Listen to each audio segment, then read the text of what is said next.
All right, bro, let's address all this stuff with J. Cole and the beef with Kendrick and him dropping Port Antonio. I think there is something bigger we can get from this.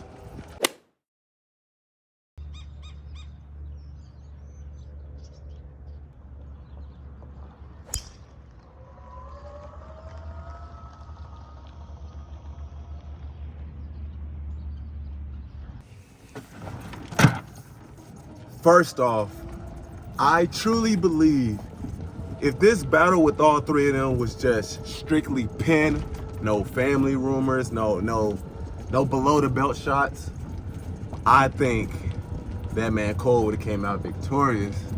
He said light work, like it's PWC, you got Cole World, keep that heat under your seat. I really think Cole, 7-Minute Drill was a great track, bro. I don't think it had much hate in it as much as Euphoria and Family Matters, but I think if they would kept it strictly pen, Cole would have took it.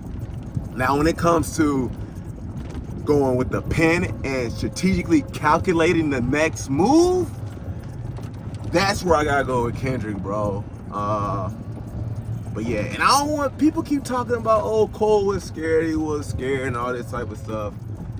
That type of stuff wasn't in his heart, bro.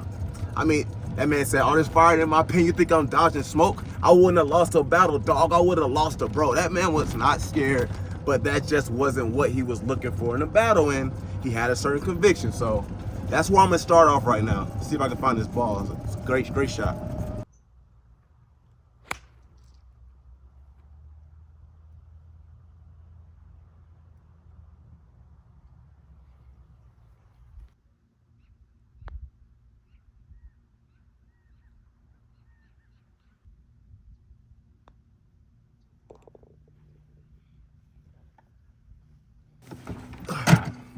But what I really want to talk about is some of the biblical principles that J. Cole upheld throughout this battle. And yo, I get it. I wanted to see them all duke it out, man. These are the big three, Drake, Kendrick, Cole, man. We finally got what we wanted, especially from an entertainment standpoint.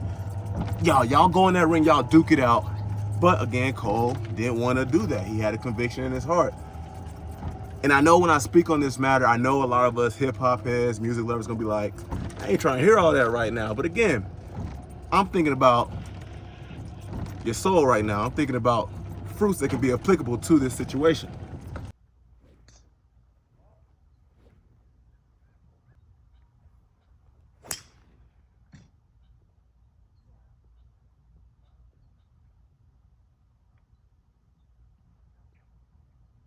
Good shot, but I think it hit the cart path.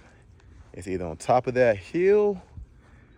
If it rolled down, I might be in trouble. All right, so let's first talk about this humility that Cole had to go on stage. I don't think it was Dreamville Fest, or maybe it was Dreamville Fest, whatever concert it was. He went on stage and apologized for dropping 7-Minute Drill. Now, at the time, me, just like the rest of you guys, I'm like, oh, that's so weak. And because I love Cole, I was like, why would you do that, dog? I think now, looking at it now, I think it was still a smart move because of how dark Kendrick and Drake got.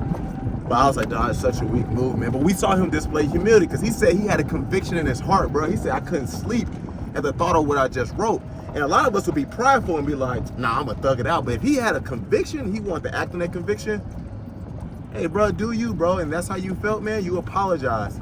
And secondly, as it says in Matthew 5:39, Cole turned his cheek, man. And all of us probably struggle with that too. Turn our cheek. Like, man, when someone does us wrong, it's like, nah, eye for an eye, dog. I'm gonna get you back. But Cole decided again to turn his cheek, man. He wanted to essentially, how do I put it in the right words? He wanted to display love against evil at that time. And I think that's super tough to do, but the Lord does say that vengeance is his. Now, I don't know how this looks in terms of a rap beef, but I think the act of those things are very admirable from Cole, and I get it. From the hip-hop perspective, a hip-hop head, a music lover, we don't want to hear that. We think that's weak. But again, I have to emphasize this. I'm thinking about this from a soul's perspective. Like, man, where's the fruits in this whole situation? And And then he went on to perform Love Yours, which some people thought that was weird after he did that, but I just see where Cole's heart is trying to turn to. And I don't know if J. Cole is a Christian. I know he's trying to uphold a lot of, you know, righteous things in his life, like peace and love. And again, he had a conviction. He was obedient to that conviction. And again, some people might think that's weird. Some people might think that's weak. But I think there's a lot of things in our lives where we need to do those things, like repent and have humility and turn our cheek. It's a tough act, but especially with the stage he has, couldn't imagine. All right, yep, lost the ball, so 2-stroke penalty. Sucks that just happened coming off a par. So I'm gonna have to drop.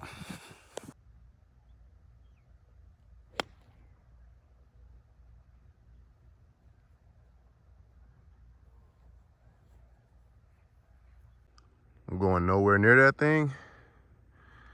That's pretty cool though. My wife would appreciate this. But let me get in this car though. I heard them joints is fast.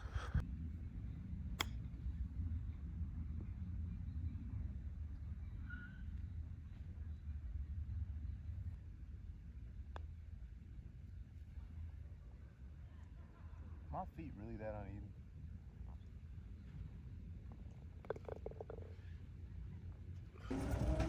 Next, that man Cole said I was Mike in red leather trying to tell him to stop. Look at Matthew 5:9. It says, blessed are the peacemakers, so they shall be called the sons of God. And dog, Cole understands the talent that Kendrick has, that Drake has, and that he has. And he said in Port Antonio, like, man, he just want to, you know, use his talents in his pen to reach the charts, to tell stories. And it's crazy because my pastor talked about this too, man. Like, those three have a beautiful gift that the Lord has blessed them with. And I'm not saying because the Lord has blessed them with it, they have to make Christian music, but they can make good music.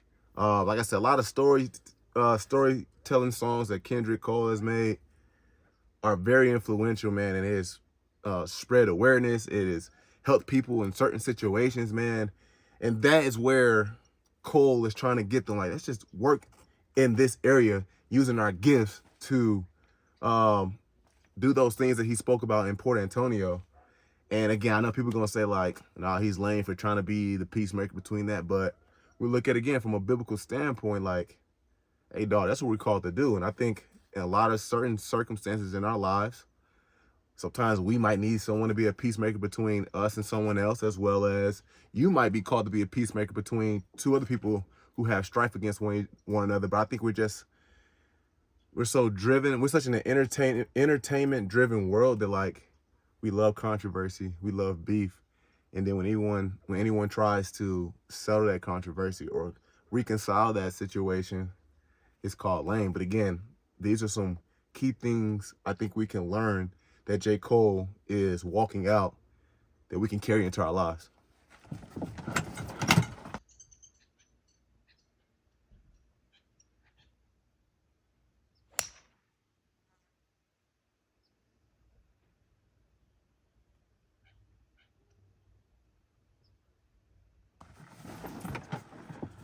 Now, one thing I'm interested in is, obviously Cole's all about forgiving himself, which is good, but do you guys think that Kendrick and Drake will ever forgive each other? And I know right now, in the moment, you might be saying no, but the only reason why I asked that question, because look at Jay-Z and Nas, Takeover versus Ether, and Nas won. Don't care what nobody said, Nas won. I don't think anyone's debating that, but Ether was a crazy track. They're cool now. Nas and Jay-Z are cool.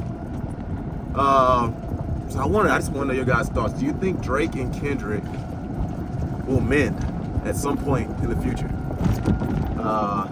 I feel like that'll deal more.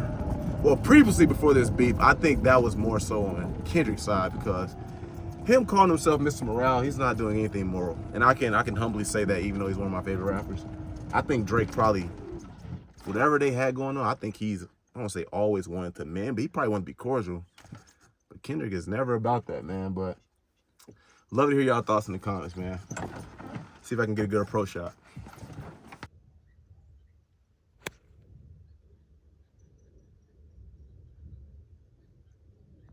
Oh, so bad. I can do it right there. As soon as the ball gets there, I do that. I really want a new swing. So bad.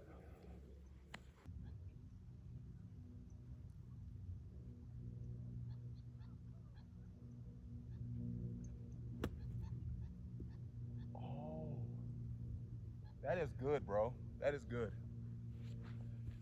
Ugh.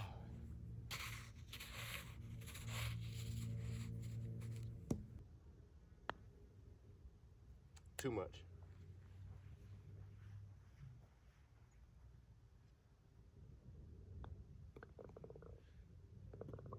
Ugh.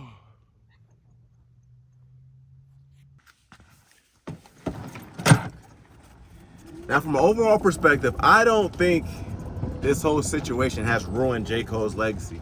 I mean, he's still going on a crazy feature run right now. He's dropped Blow for Blow. He's dropped Play the Collard Greens. I love that feature. Port Antonio.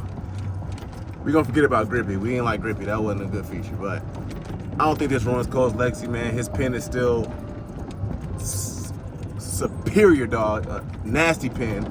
And I don't think you negate his pen just because he backed out of a rap beef. But then again, I do understand. I love music just like the next man. It was tough to see him bow out. But again, guys, there's a lot of things soulfully, morally that we can learn from that. Include myself, not exempt. I always say that. I'm not exempt. And I hope that we can have the humility to walk those things out. So play a little quick little 3 holes, man. I stay with the bogey golf, which is annoying. I want a new swing really bad. But please like, subscribe. Let me know y'all thoughts on Cole, this whole situation with Kendrick and Drake, and see y'all in the next episode of Golf and Gospel. I'm gonna try to shout this club. Peace.